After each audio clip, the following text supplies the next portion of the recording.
yet another episode of Smash the Bug. I'm your host here, Joseph Maxwell, and I am excited to bring somebody on this show who I've wanted to bring on for a very long time, and we happened to connect back up. Magento UK here a few weeks back, and we got this thing on the calendar, so I'm really excited about this. This person, as I always like to introduce with a little bit of a cloud of secrecy, and we'll pull that cloak off here real soon. This person is, well, I'm going to give it away, the number one person if you're looking for any type of security information or output in the Adobe Commerce Magento space. This person is the person that is almost basically second to none as far as his knowledge of this. Well, I'm already narrowing it down. I said he, right? So we're narrowing the playing field down as far as security goes. My friend Talesh Seeparsan, just up across the divide in the great country of Canada, is an absolutely fantastic person, great person, and is incredibly smart when it comes to security. So we're going to be talking about security and talk about some stories and, of course, making this enjoyable to listen to, because honestly, at the end of the day, I think a lot of people view security like taxes, like we kind of have to do it, but we just don't want to do it. But it's kind of something we're forced into. So let's not look at it that way. Let's look at it as literally ensuring that the merchants that we're working with, they keep bringing money in, which is a really, really big deal.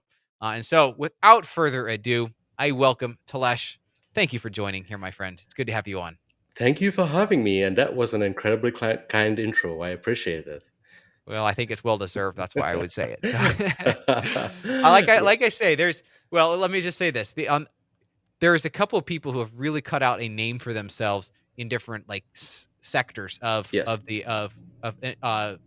industry. And I'm going to butcher his last name, Ivan Sheperny. I think. Chiproni? Yep. Yeah. Okay. I didn't. Yeah. Okay. Yeah. So he is performance, Mhm. 100% performance. Like Oh, just yeah. nails that. You security. And was it Bartek to some extent on like front end performance. So there's kind of these different niches, and you've found, or maybe it always was your niche. I don't know, but you've done great with that. Thank you. You're too kind. There are multiple people who have in the community that do have a focus on security, and in many ways they are just as skilled as me. Mhm. Maybe I think I have a little bit more free time to get around and visit, Meet Magento events, so I'm a little bit more seen. Mhm. I especially wanted to like call out Anna Vocal from Austria. I mean, Yeah, she's got definitely. a master's in cybersecurity, which is pretty impressive. I didn't know Um, such a thing existed. That's yeah, incredible. yeah. So she has a master's, and she's an incredible knowledgeable person. And yeah, so there are lots of people. I've kind of pioneered a couple things myself, and I've Mhm. also been very focused in the field, mainly because it's something that's important. Yes, I do have a little bit of experience in it, but also um, I realized that there was not much people talking about it, and we needed to Yeah, have more people talk about security in the Magento world. So hence, hence the focus on security and Magento that's security good. specifically. That's good. That's good. So I guess let's start out with like a 30-second to a minute promo of like what do you do on a day-to-day basis? Like what is your typical task or project that you usually find yourself on a given day? I do a couple things on a regular basis, mainly for larger enterprises. Mhm. I do a security consulting, and I work as part of their team, ensuring that their Magento instances are as securely coded as possible, but also integrations with mobile, PWA, ERP, and that sort of stuff. And that's Okay. for the gigantic enterprise size companies. And also, I do have a newer initiative where I provide code analysis and dynamic testing, and also a little bit of log monitoring for smaller companies on a um, almost invitational basis. It's two parts of the same side, but unfortunately, there's only one of me to go around. Mhm. Yeah, yeah, something that can be challenging. That's stuff for another conversation. But I guess Yes. speaking of that last item, Mhm. especially, which I'm guessing most of the people who are listening to this will more relate to that. Yeah. Uh, you have probably seen a lot of code, and you've seen a lot of uh, code that shouldn't have been written, or at least should not have been written in that Yes. way. Yes. Can you Uh, talk? Can we break down some of what you would say would be some of the more egregious examples, like, and also with a touch of commonality, if I could mhm, use big words like that. So, like, mhm. it's not the worst examples that you see on a fairly regular basis, not like those one-offs that were like so awful, Right, like, right. it was literally giving a handy hacker set of putting a pair of keys on the homepage. No, no. Most hackers, they have a very good understanding of what they can do and what they can't do when it comes Okay. to attacking a Magento system. And I've seen my fair share of either compromised stores or stores who, under either new management or a new agency, really need someone to come in and give a security review of the Mhm. entire system. And in the past, I'd say 8, 9 years of doing this, I think the most common thing I've seen, without getting into any details of any one individual store, is developers being rushed. You see, like the Mm, focus of this podcast is more about bugs and smashing the bug, right? right. Yeah. So the thing is, Well, I would personally put a security breach as one of the greatest bugs ever. right, and Uh, it's because it's a bug we think of like as costly or mhm, prohibits customer access or reduces drops the conversion rate because there's an error or whatever. Like, yeah, but the the cost of a security breach through loss of reputation, hmm, the fines, hmm, the PCI level, yeah. all that stuff is just incalculable almost, and can Yeah, put somebody out of business. yeah, that's the thing. The problem is it's not something that's highly visible to business Hmm. owners and developers, and it's also incredibly insidious in the sense that should you have a some sort of security breach, there is way more money that you will lose based Hmm. on that incident than is immediately obvious, especially when it That's right. comes to developer time and developer effort and setting you back on your work. Hmm. And it's insidious in the sense that there's no simple or easy way to test against it. I'm sure you've covered, the Magento test framework and Cypress and these sorts of things for Yep. automated testing of your code base. But when it comes to pushing through a plan for testing for security, the tools either require significant instrumentation to get up and running Hmm. and set up. Yeah. That's to begin with. Or two, they require somebody who's skilled at not only being a Magento developer, understanding the code, but also skilled at understanding when something is a false positive or not. And Hmm. three, uh, not always do the tools provide you uh, the vulnerabilities. You may end up with false negatives. And with the complexity of Magento as a whole, it's not a simple task. Yeah. And the people the people who have come to me in the past with a compromised store are the ones who've really grasped what has happened to them and realized that Mhm. you know there's going to Yeah. be a financial outlay and a time outlay that's going to be required to get them back up to confidence in their store and confidence in being able to serve their customers properly. Real quick anecdote here. Hmm, Across these breaches that you've worked with, hmm, as far as, is there a way to put just even like an estimate that I mean, it's going to be nothing scientific in the slightest, but hmm. like, I mean, would you say that a breach, in your experience and observation, has cost the merchant, as far as hard costs, not necessarily soft costs like lost revenue or anything Hmm. like that, but or lost reputation? You can't really put a number on that. Right. But like, is 100,000 US dollars, is that unreasonable number, or is it usually less than that or more than? Is there is there a way to quantify just a very very rough average, but something that would still be slightly realistic? It's a little bit difficult to quantify. It really depends on the type of breach it is, Hmm. the depth and the extent at which attackers have been on a system. Hmm.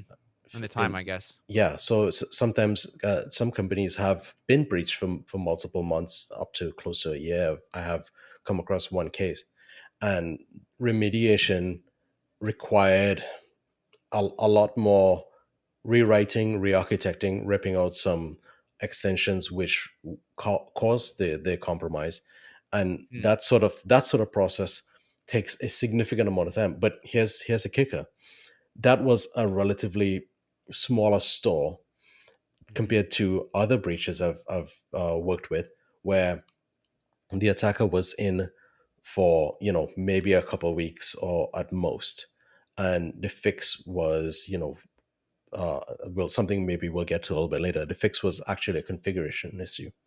Um, Wow. it just required my time and a couple developers' time and a new deploy and some changes, and then it was quick. But because the second example I just gave you was a much larger enterprise, uh, it it cost them so much more to go through the actual process with their agency, with their legal had to get involved. I had to get involved. It was a much involved process where it's a bigger Mhm. company, and you have to make sure that the connection with the ERP and everything's okay with this deploy. Versus a deeper, more persistent attack that existed on a smaller company with just a small team. Um, may in the end cost less. So it really That's fair. depends on the scope of the company, size of the company, how efficient they are at operating. Because many companies have become very efficient at building, but fixing or reacting to Mhm. urgent changes, they still struggle in some ways. Um, I get that. yeah. I get that. So I guess one other quick thing I want to hear about. Hmm. You used I'm rewinding quite a ways here. Okay. You used a very interesting phrase, the mind of an attacker. Yes. So I'm guessing you've gotten a little closer to the mind of an attacker than someone like me has, as call it a developer. Right. How can you educate me and the people that are listening to this as far as what does the mind of an attacker look like? Like uh, how are they approaching it? Because well, let me just put it this way. Like mhm, when I've done some trades work and like building stuff, mhm, and as somebody that told was talking to me about like waterproofing the outside of a building, and they said think like a water drop. mhm. And so I think in the same way, think like an attacker Right. can help bring a new perspective to the code that we write, Mhm. and hopefully making it more buttoned up or more secure in that way. Right. So can you is there a couple points that you can give us about the mind of an attacker? Definitely. And this is one of my favorite parts of educating people when it comes to security.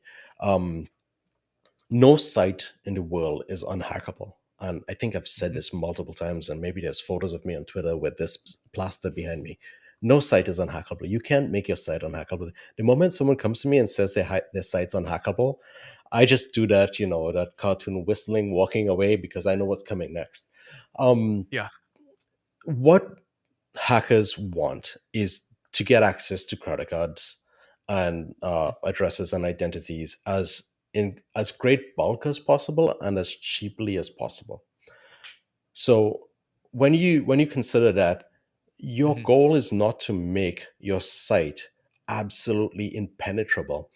If that's going to be something that's going to cause significant uh, detriment to your business Right. operations, or even your business efficiency, uh, Mhm. what you want to do is make it difficult enough that anyone who's trying to break in will either find minimal value, or the effort required to steal credit cards and identities is going to be Mhm. so much compared to what they will get out of it that it's not worth their time.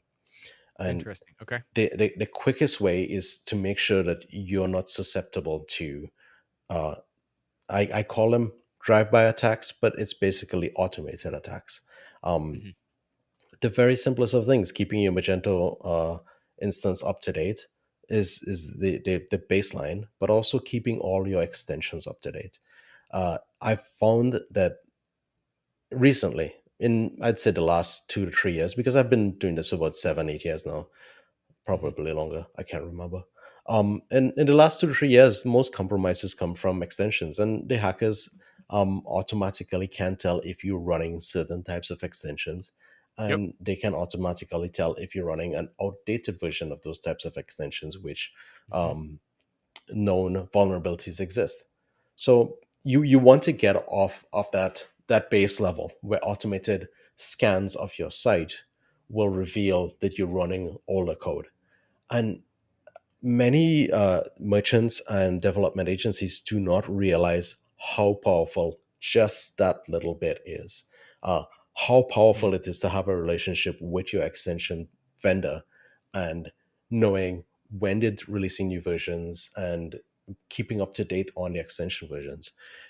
That that clears out, I would say, easily 70% of the vulnerabilities that I see turn up in the last 5 years or so. So it's as Because simple as just updating, keeping your site up to date. yeah, because Magento as a core product is incredibly stable and strong right now. We Hmm. haven't seen any.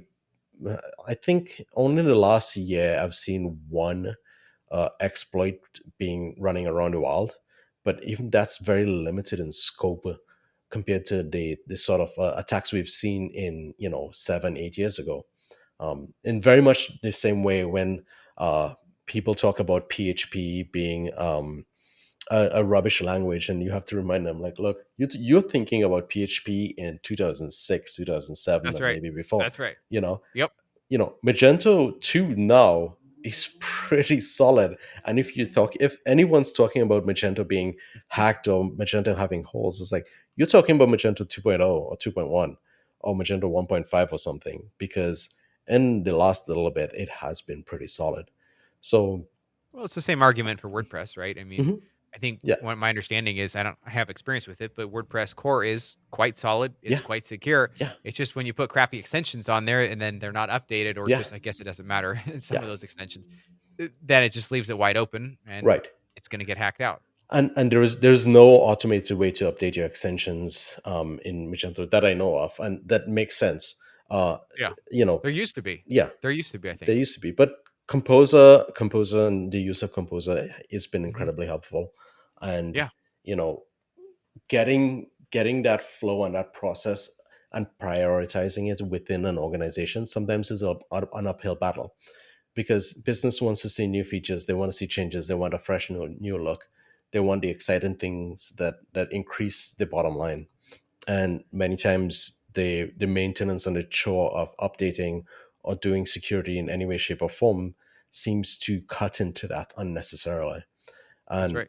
I think Because there's no that's ROI, immediate ROI that you see there's on no that. It's like, like, yeah, there is no ROI on it. but the And ROI is only present if there is a breach, and at that point, yeah, it's like the yes, ROI is yeah, incalculable at that point. yeah. And the problem is, as well documented as it is around the world, it's like we as humans are horrible at risk. We Mhm. calculating risk and doing anything associated with risk is we're just horrible at it. And That's right. so yeah, it's been a little bit of uphill battle, and I think I've tweeted something recently. It was a retweet. We've gone from securing computers, as I'm speaking as one foot in the security industry and one foot in the Magento industry. So I'm speaking from the security industry now. Um, the infosec industry, we've gone from securing computers to securing society, and that Mm, means we need to secure the human beings who work with technology, and we that's need to right. make sure that they're doing things more securely, because human beings are becoming the weakest link in securing any system. Absolutely. I I get that. Real quick question. Hmm. So remember that urgent, like really urgent patch that was put out Hmm. in February? Have Yeah. you? I think it was February. It was like really, really urgent. Hmm. Like, and then there was two in one week. Yes. That was a little Yes. embarrassing. I go back to our merchants twice in one week. Say, hey, Yeah. two urgent matches. Yes. So, did you ever see any of the exploits of that going around in the wild? Because the way it was built, it sounded like it was like today it was being exploited. Right. But I never heard of anything substantial coming out of that. I have not either, and I have not had any hands-on experience with any stores that were attacked by that possible vulnerability. Good. Mind you, personally, having looked at the patch and having tried to chain a breach, I didn't spend enough time, really like trying to execute a full breach, but it was serious enough to have a patch go out, and the fix was inadequate enough that we had to have a quick follow up. Um, Mm. Within, and again, as looking at it from the mind of a little bit more sophisticated attacker, and here we get back to the mind of the attacker a little bit. Um, Mhm. the more sophisticated attackers, the let's say the 30%, they're going to look at this patch that went out. One, to see what went out. It'll draw a bullseye towards where something Of may course. exist, um, and maybe they'll be able to write something to exploit stores that are a little Hmm. bit slower to patch. But also, uh, and this is why there was a follow up. When the patch went out, it was pretty easy to see what they were trying to prevent and why the fix was a little bit inadequate. Um, Interesting. because what the more advanced attackers will be doing is trying to find a way to bypass whatever was fixed, and there are patterns for these things. There are ways to, I believe it was a regular expression. There, writing regular expressions is difficult enough as it is. Yeah. Hmm. But writing regular expressions with security in mind adds another layer of complexity in Or several layers. yeah. Because not only you have to be able to get that regular expression right, but your regular expression has to um, cater for someone who's actively trying to bypass that regular expression. And that was the case. There are patterns for this in many attacking tools around the world for bypassing scripts that use regular Mm. expressions to strip out either JavaScript or HTML or XML or whatever.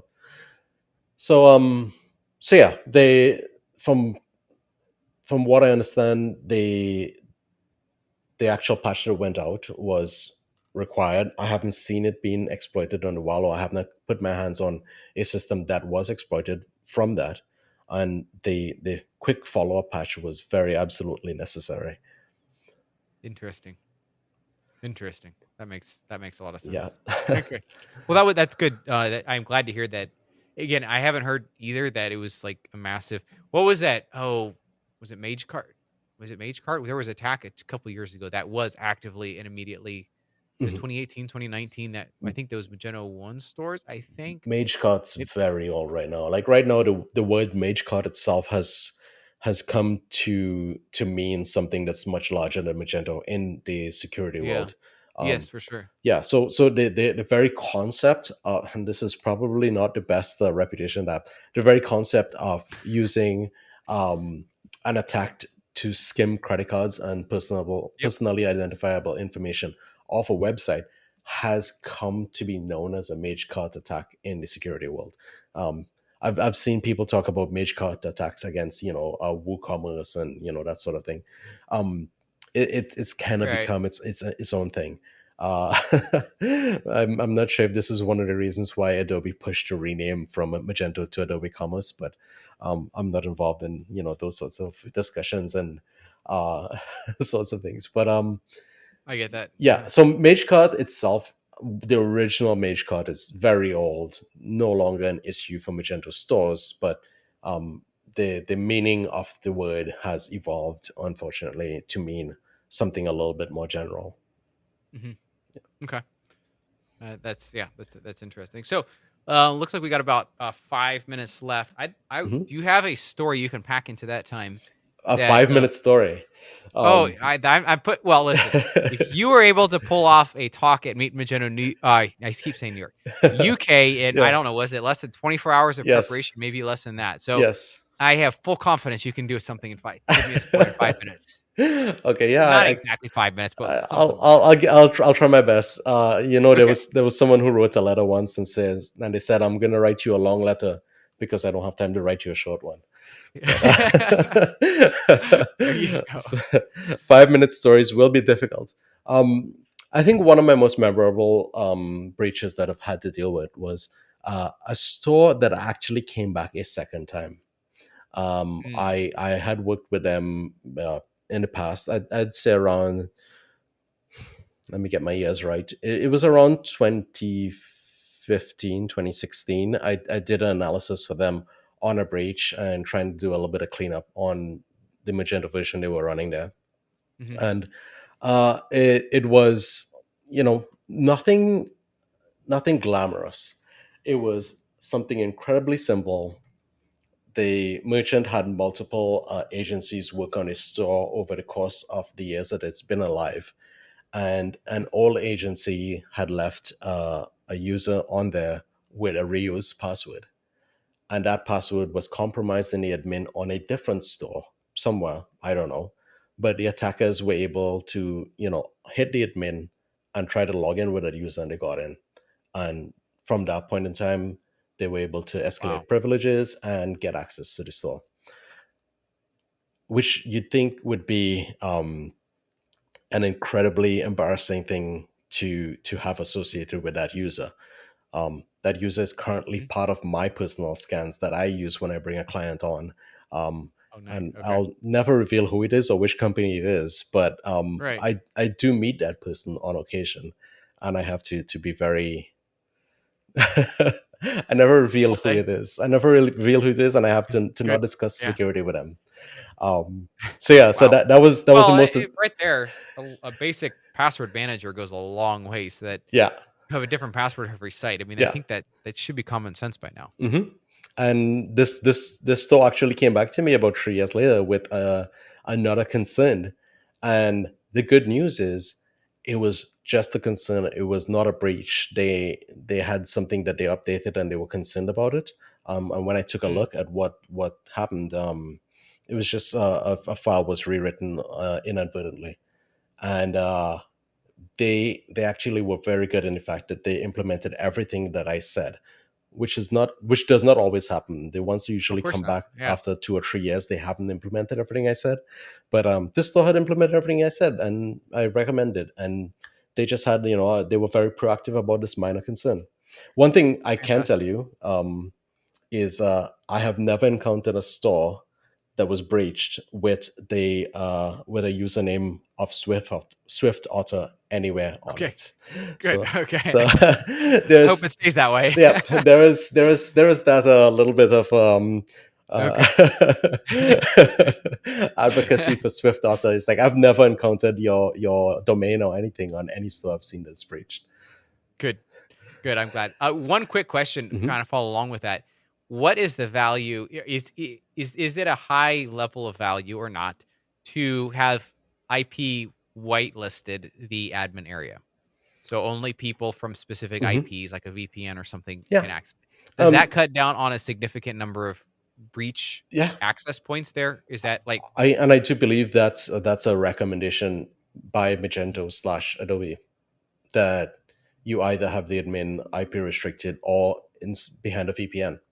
mhm, Um, it's standard practice, and if you're not doing that, you're taking unnecessary risks.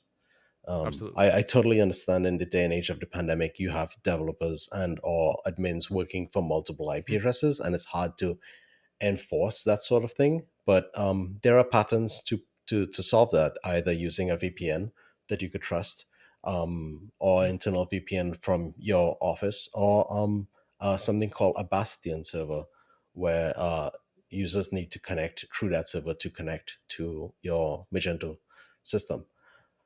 mhm. But yeah, that should be default practice, especially if you have a high profile store. Excellent. That's kind of what I thought. I just was Mm. curious as far as your Yep. thought of the overall value of that. But wow, Talesh, this was really good. Thank you for coming on and Yeah. sharing, trying to compact, kind of impossible, but at least you did a really good job compacting 8 years plus of experience in this specific field down into what, 30 minutes. It's kind of impossible, but you did a great job with Thank that. you. I Thank you. appreciate it. Will I be seeing you at Meet Magento New York? I will be there. Yep. Are Definitely. you? You're gonna be there too. Definitely. So Nice. look forward to seeing you Awesome. then. I look forward to that as well, Talesh. Thank you so much for joining, Thank you. and hope you have a wonderful week. You too. Take care. It was an absolute pleasure having Talesh here on this show here today. I hope you were listening. And one of the great takeaways he said was, it's so stupid simple, but it's so important. It's not done all the time. Is keep those modules up to date. It's so incredibly important. But we talked about, think like an attacker, and heard his story as well, as far as a stupid, simple little thing that can cause such major headaches. So in other words, if you're a developer, stay on top of the store. Keep your eyes always out for these little things that can have the biggest catastrophic effects ever. As a result, nobody appreciates you, unfortunately, if your site never gets hacked, and everybody's angry at you if your site does get hacked. So it's kind of one of those no-win things, but it's critical. That's our job. That's what we got to do. Do our absolute best for the merchants we work for. And I appreciate Talesh coming on and sharing his insights, his learnings over these eight plus years on this. As well, if you haven't already, make sure to subscribe to the SwiftOtter YouTube channel. We are on Apple Podcasts and Google Podcasts there. You'd make my day. And I'm sure Talesh is as well if you would leave a review. I would love to, always love that feedback. So until next week, it's a pleasure being with you all, my friends. Thank you for listening, and we'll see you later.